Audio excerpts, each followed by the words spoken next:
અને મારું નામ છે ભગવાનભાઈ ચૌધરી મિત્રો. અને એક સાદું ગામડામાં સરસ નિવૃત્તિ ગાળી રહ્યો છું. પણ આ વિડીયો બનાવવાનો એક જ ઉદ્દેશ હતો કે મને 2008 પહેલાંથી હું શેર બજારમાં મારે થોડોક લગાવ હતો.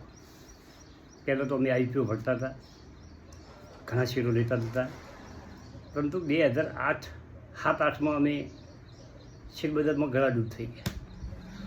એવો પવન હતો, લોકો આડેધડ શેર બજારમાં કામ કરતા.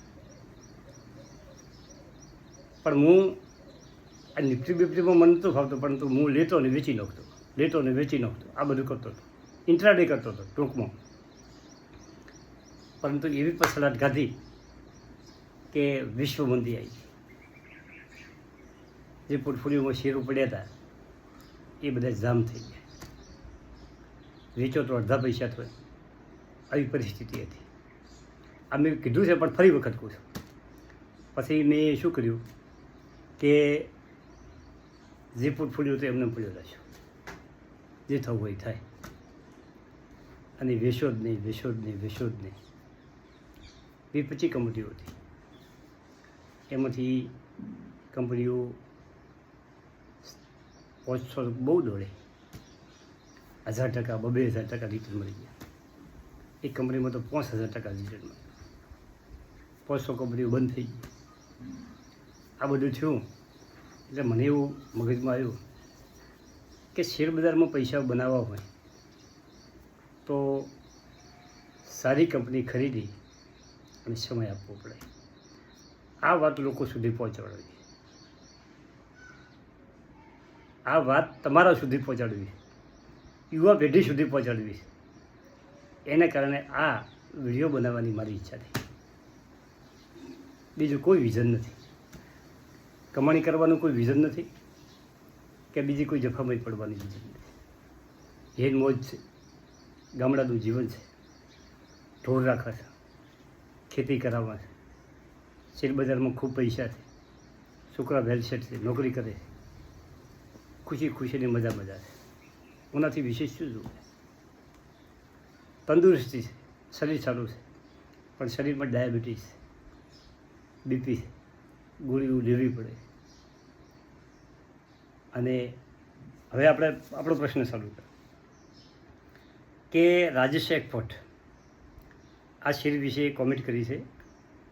294 ચાલી રહ્યો છે, 259 લો છે, 52, 253 હાઈ છે.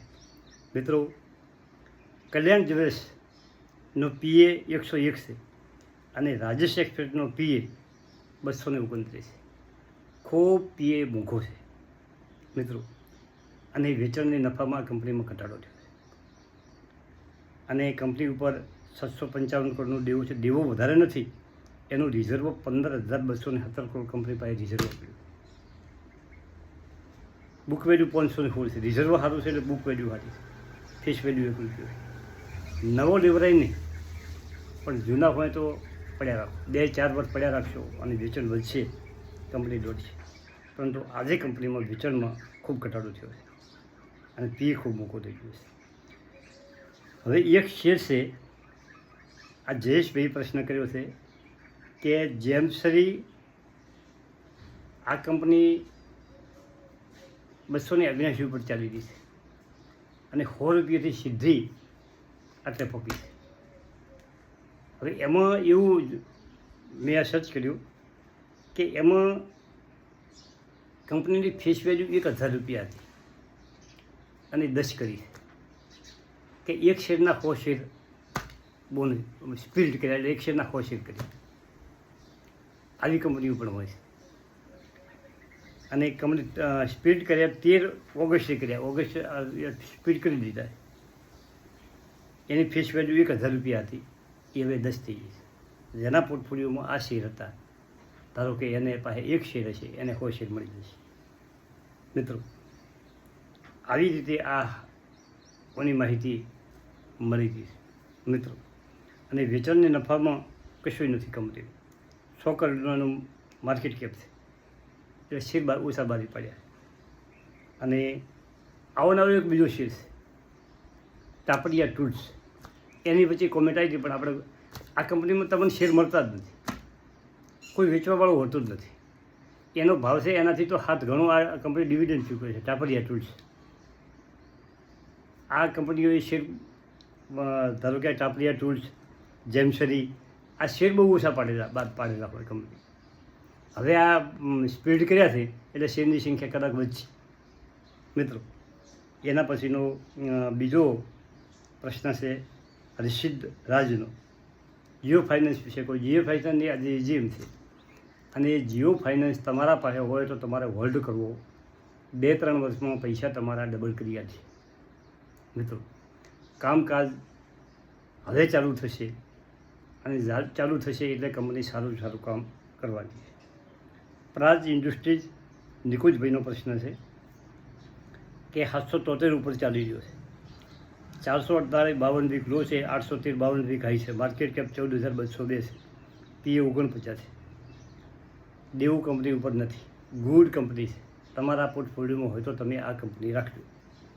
હવે વારી રિન્યુએબલ ને કેપીઆઈ ગ્રીન, આ કંપનીની વાત કરું તો કંપનીઓ ખૂબ દોડી છે. 970માં કોશે લીધા છે, કશો વાંધો નથી. સમય આપો, કંપનીઓ ચાલવાનું. એમનું ભાવિ સારું છે, એમનું સેક્ટર મસ્ત છે, રિન્યુએબલ સેક્ટર. મિત્રો, હવે બાકીના પ્રશ્ન, હવે બીજી વાત છે. હવે બાકીના જેની કોમેન્ટો બાકી છે એનો બીજો વિડીયો આપણે કાલે લઈ જઈશું.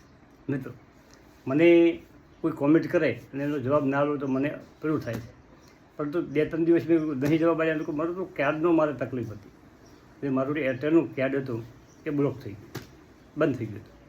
નવો જે ફોન આવ્યો એમાં, અને આપણે હવે આઈફોન લઈ દીધો છે. રિઝલ્ટ બહુ બેસ્ટ છે, અને મોજ કરો. સારી કંપનીઓ લઈ અને શાંતિથી રાખવાની છે આપણે પોર્ટફોલિયો. આ જ કામ કરવાનું છે, કાયમ લેવા વેચવાના આજે ફોર્મ પડવાનું નથી. ગુજરાતમાં જેટલા પૈસા હોય કે ભાઈ આ પૈસા હમણાં આપણે જરૂર નથી તો સારી કંપનીમાં નાખો. અને કંપનીમાં ના નાખો તો તમારો જે મ્યુચ્યુઅલ ફંડ તમે ચલાવતા હો, સ્મોલ કેપનો મ્યુચ્યુઅલ ફંડ સારામાં સારું એક લઈ લો, અને લમસમ તમને પૈસા નાખી દો. 2 લાખ ચાકથી આવ્યા હોય તો જઈ અને એમાં નાખી દેવાય. જ્યાં જરૂર પડે 1 વર્ષે 2 વર્ષે ત્યારે એમાં લઈ લેવાય. કે ભાઈ આટલા બધા પૈસા તો આપણને બીક લાગે, તો એક શરૂઆત કરો કે 1 વર્ષ માટે મ્યુચ્યુઅલ ફંડમાં તમે 10,000 રૂપિયા નાખી દો, 12 મહિના રાખો.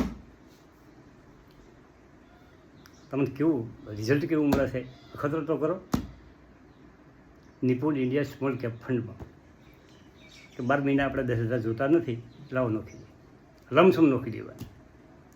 તમે એસઆઈપી કરતા હોય એસઆઈપી ચાલુ રાખવાની, પણ લમસમી તમે નાખી શકો એવું કોઈ હાટું નથી. અને આપણને આ ના ફાવતું હોય ને તો આ ટેકનિકલ જે લોકો કામ ફટાફટ કરતા હોય, ધારો કે તમારું આધાર કાર્ડનું બીજું ત્રીજું, એ કોઈ યુવાન માણસને આપણે મદદ લેવાની. થેન્ક યુ, આભાર.